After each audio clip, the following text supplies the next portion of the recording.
noches, les acabamos de informar de las renuncias de Marisa Glave e Indira Wilca a Nuevo Perú. Esto ocurre luego, de la decisión del grupo encabezado por Verónica Mendoza de conformar una alianza que tenía o tiene de un lado a Juntos por el Perú, que es un conglomerado de izquierda, digamos, moderada, donde hay grupos como Ciudadanos al Día, hay grupos como el Frente Social, que en su momento llevó a Susana Villarán, como recuerdan, a la alcaldía de Lima, ¿no? Y también está el Partido Humanista. Esta es la parte de Juntos por el Perú. Y el otro partido, pues, o el otro grupo que se unió a esta alianza es Perú Libre, que es como recordamos, el grupo que lidera el señor Vladimir Cerrón, ex gobernador regional de Junín, y digo ex porque ha recibido pues una segunda sentencia por corrupción. Él estaba cumpliendo esta sentencia con prisión efectiva, pero finalmente se le ha rebajado un poquito la sentencia, ¿no? Y está hace algunos días con prisión condicional, es decir, está en su casa. Pero la sentencia es firme, la sentencia es en segunda instancia, la sentencia ya no se va a mover y es motivada en un acto supuesto de corrupción mientras fue autoridad, donde se habría beneficiado, ¿no?, a un consorcio por una cantidad que terminó siendo bastante importante. Entonces, con el grupo del señor Cerrón se ha visto esto y se han visto además expresiones desde homofóbicas, sumamente conservadoras, que evidentemente van en contraposición con lo que Nuevo Perú pues ha defendido en el disuelto Congreso, ¿no? Tanto Glave como Wilca se inscribieron, ¿no?, en la otra esquina, y también Richard Arce, con quien vamos a hablar en un par de minutos aquí en estudios, que fue el primero en realidad que renunció, ¿no?, y que advirtió que el caso de Vladimir Cerrón pues era incluso más complicado que el de Keiko Fujimori, por el tema que le señalo.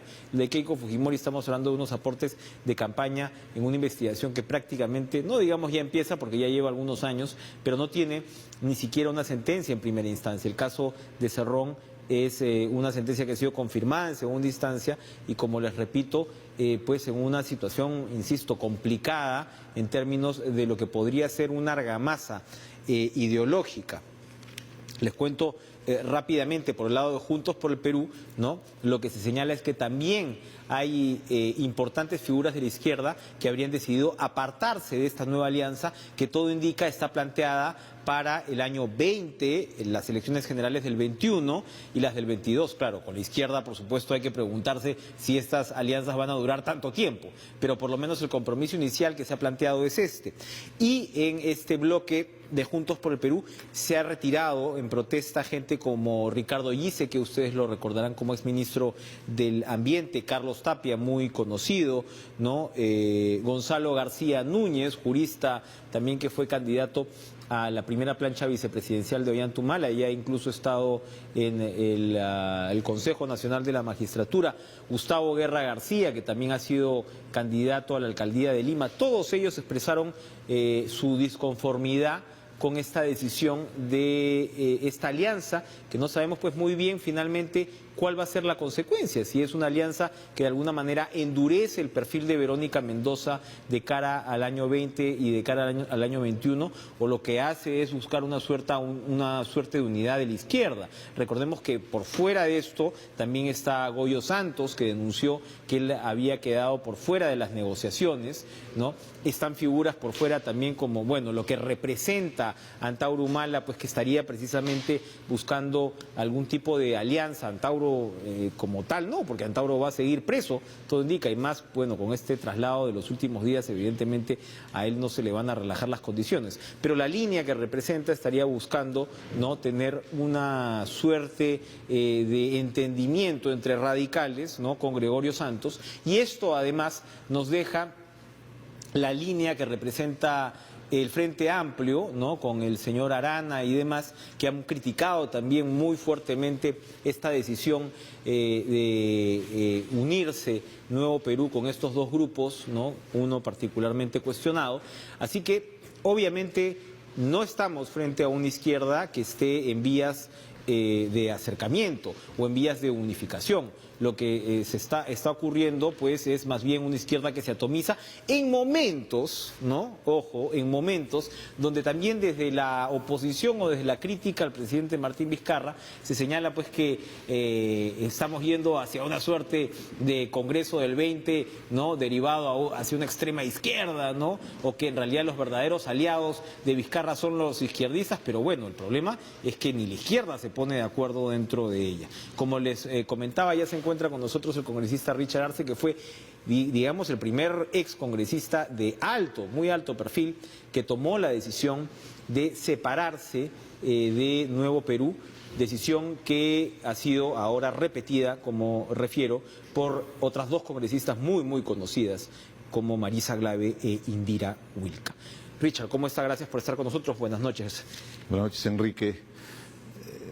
Ante todo, expresarte que la entrevista del día de hoy estaba pactada con antelación al pronunciamiento que han hecho mis colegas, compañeras, hermanas, yo diría, por la misma visión que hemos estado construyendo en el Nuevo Perú. Quiero hacer esa precisión porque durante estos días, después de mi renuncia del día viernes, en la interna del Nuevo Perú hay una serie de argumentos que pretendían descalificar mi decisión, que fue estrictamente por un tema de principios y de coherencia, que lo entiendo que... O sea, es imposible hacer una alianza con Vladimir Cerrón. Entonces, quiero hacer esta aclare está muy bien. Importante porque pueden creer que esto viene a colación, la entrevista por la renuncia. Y de hecho... A mí me ha sorprendido, estaba manejando el carro y me he sorprendido con A mí también, la pauta ya la teníamos hace algunas horas y precisamente el noticiero hace ya pocos minutos hemos dado esta noticia que evidentemente pues suma a lo que usted a la decisión que usted había tomado. ¿Cuál es esa contradicción de principios? Si es que uno tiene que describir el por qué es un grave error para Nuevo Perú, Verónica Mendoza como figura, digamos, de alto perfil, de unirse a Vladimir Cerrón. La lucha contra la corrupción.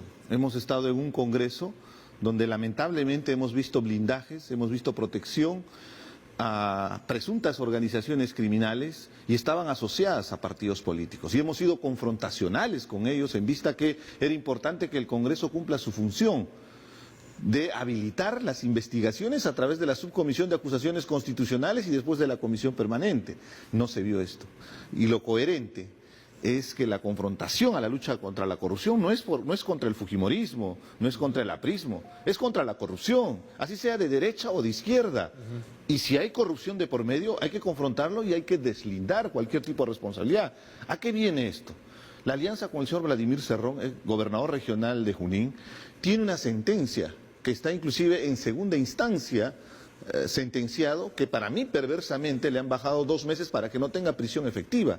¿Cómo puede ser posible hacer una alianza electoral con alguien que tiene una sentencia?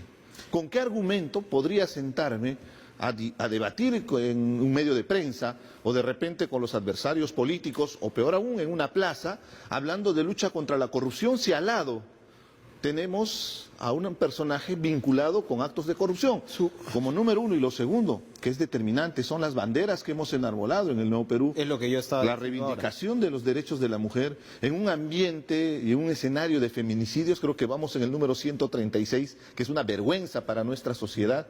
Tener posiciones misóginas, tener posiciones en contra de una política de educación con igualdad de género, no nos ayuda a confrontar este ambiente de violencia contra la mujer. Y él se ha expresado siempre digamos, con características muy lamentables con respecto a... Ha pretendido erradicar la educación con enfoque de género en su región. En su región. O sea, eso yo le puedo entender tal vez a los colectivos que también son respetables, pero discrepamos abiertamente como este colectivo Con Mis Hijos No Te Metas, ¿no? Este es el Con Mis Hijos No Te Metas de la izquierda, ¿no? Porque es realmente conservador Cerrón, y cuando uno lo entrevista, yo he tenido la oportunidad de hacerlo un par de veces, pues claro, es además un médico, es una formación, digamos, castrista muy clásica, pero parece que se quedó un poquito allí, ¿no? Entonces, anacrónico, porque somos de izquierda y por supuesto, y me siento muy orgulloso de ser de izquierda, y pienso que hay una viabilidad para el país como un modelo de proyecto país para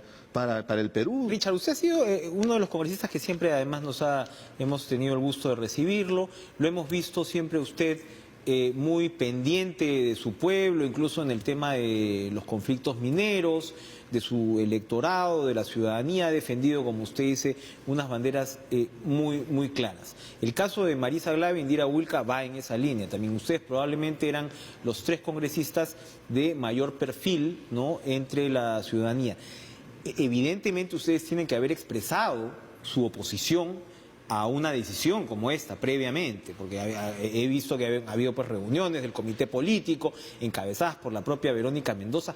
¿Cuál ha sido la argumentación que ella les dio en su momento de lo que nos puede decir para consumar una alianza que todo indica que no le suma, sino que le resta? Es más, Juntos por el Perú, recordemos, Nuevo Perú, pues luego de la decisión con el Frente Amplio, no tenía una inscripción propia, pero Juntos por el Perú sí, empezando pues por el propio Partido Humanista y demás, ¿no? Entonces, ¿por qué arriesgar tanto? Porque si uno diría, bueno, si la inscripción se justifica, ni siquiera es eso. ¿Qué te suma y qué es lo que nos puede contar, por favor, del razonamiento interno que los llevó a esta alianza? Lo primero, nuevamente, expresarte que nuestra discrepancia es estrictamente política. Diferencias a nivel personal considero que no existen. Al contrario, yo tengo la admiración y el respeto por muchos compañeros y sobre todo por la compañera Verónica Mendoza. Y me da mucha pena lo que viene sucediendo con el Nuevo Perú. Pero esto viene a colación justamente de que desde hace varios meses habían varios excongresistas, varios militantes, personajes muy representativos del Nuevo Perú, que expresaban su inconformidad del hecho de siquiera sentarse en una mesa con Vladimir Cerrón. Porque eso nos descalificaba en lo que nosotros proponíamos. Entendíamos que era importante sentarse en una mesa para poder escuchar visiones distintas de perspectivas respecto al desarrollo del país. Y sí, se encontró un punto, un denominador común entre todas las fuerzas de izquierda, que es una nueva constitución. Creo que eso ha sido muy interesante en ese espacio.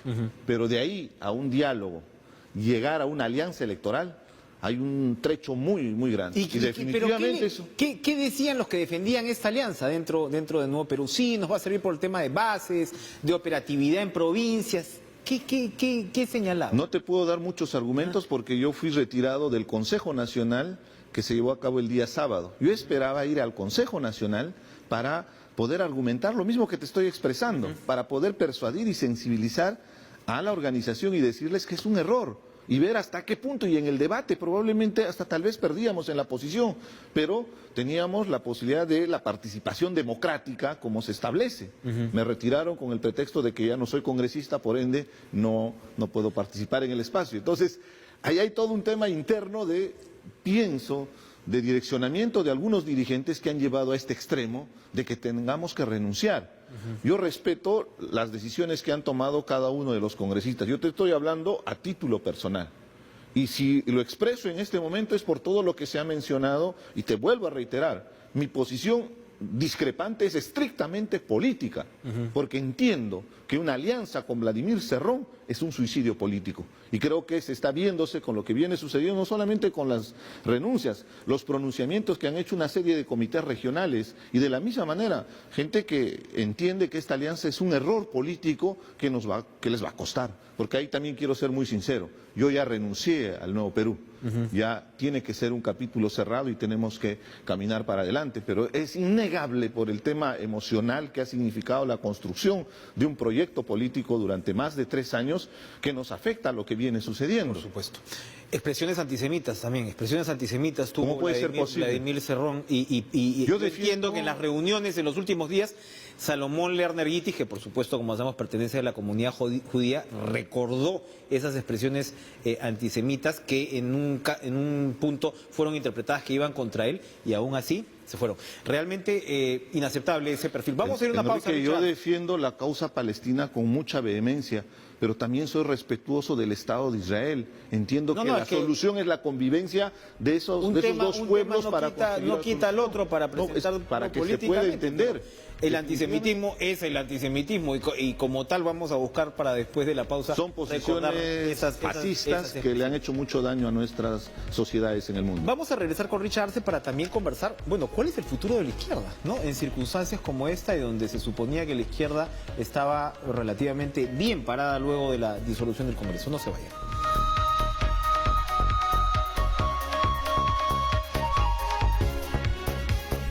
Richard Arce, el papel de la izquierda, el momento de la izquierda era considerado como muy expectante para los de izquierda, los que ven con alguna simpatía a la izquierda y los que no la ven con simpatía. Es decir, desde el otro lado también hay hasta, digamos, una suerte de paranoia con respecto a lo que podría ser la posibilidad, ya sea de un Congreso con impronta de izquierda.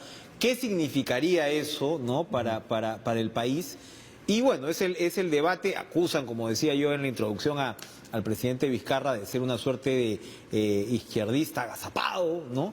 Entonces hay toda, por supuesto, en la percepción de lo que es la izquierda, hay siempre un abanico, ¿no?, bastante amplio. Y uno, como cualquier periodista más o menos lo que ves, todos los grupos políticos, sabe que una izquierda moderna es necesaria para el desarrollo de una democracia. Una izquierda, insisto, repito, moderna, ¿no? O sea, que pueda presentar propuestas, ¿no?, económicas innovadoras, que de repente dentro de un modelo económico como el que hemos tenido, que ha tenido indudables éxitos, ¿no?, en los últimos años, presente digamos, matices que te impidan llegar a lo que está pasando en Chile, por ejemplo. Ahora es parte del debate y cerrarse ese debate no es sano, ¿no? Esto evidentemente cierra, ¿no?, yo creo, una posibilidad o una iniciativa de construcción de una izquierda moderna. Ya tendrán otra apuesta, será otra cosa, ¿no? Pero entre antisemitismo, conservadurismo y el discurso trasnochado que exhibía el señor Cerrón, pues es difícil construir una opción de izquierda. ¿Cómo observa usted a esa izquierda? Pienso yo que Richard Arce quiere construir una izquierda moderna, no lo sé. De lo que hablo con Marisa Olave y con Indira Wilca, también pensaría, y en algún momento incluso de lo que hemos hablado con Verónica Mendoza, también uno hubiera pensado que apuntaban a la construcción de una izquierda moderna. ¿Dónde está ahora esa posibilidad en este paisaje variopinto y atomizado de la izquierda peruana?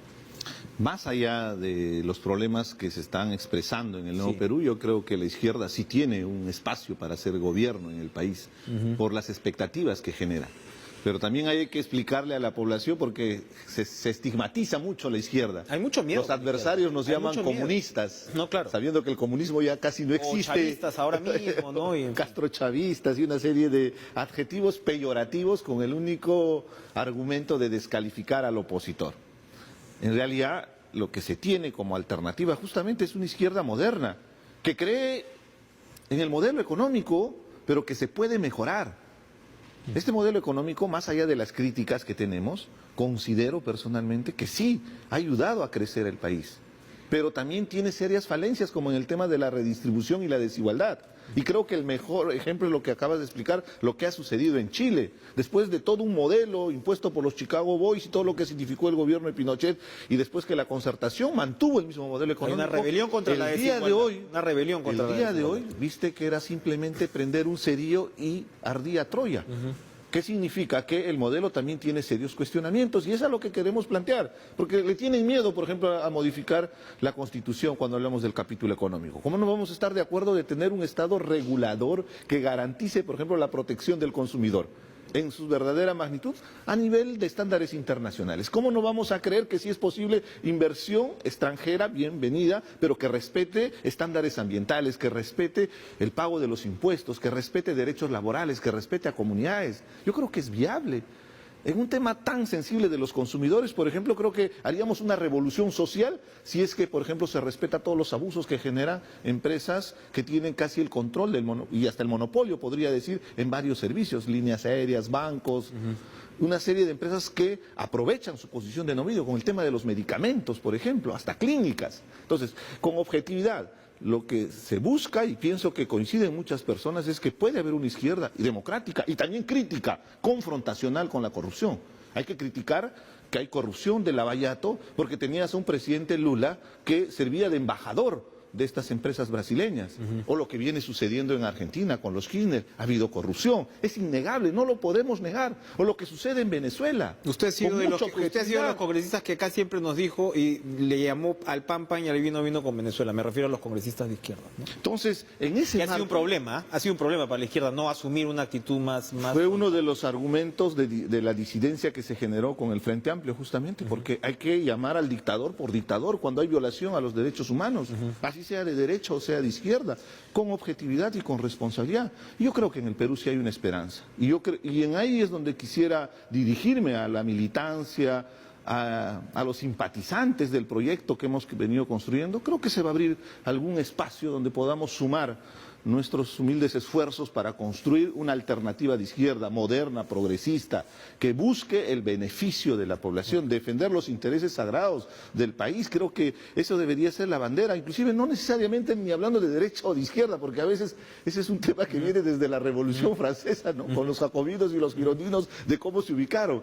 Pero la posición de buscar el beneficio del ciudadano que generalmente es excluido, postergado, creo que eso debería ser el denominador común de cualquier propuesta ideológica. Interesante. Suerte en la tarea, Richard Arce. Estamos en eso y esperemos poder seguir empujando, esperemos que se solucionen los conflictos sociales y sobre todo que el presidente también se ponga a trabajar. Tiene 4 meses maravillosos donde no va a tener un congreso y él puede desarrollar sus políticas públicas. Gracias por estar con nosotros, Richard. Gracias. Vamos a una pausa y regresamos para enterarnos un poco más de lo que está pasando con el anunciado paro cocalero. No se vayan.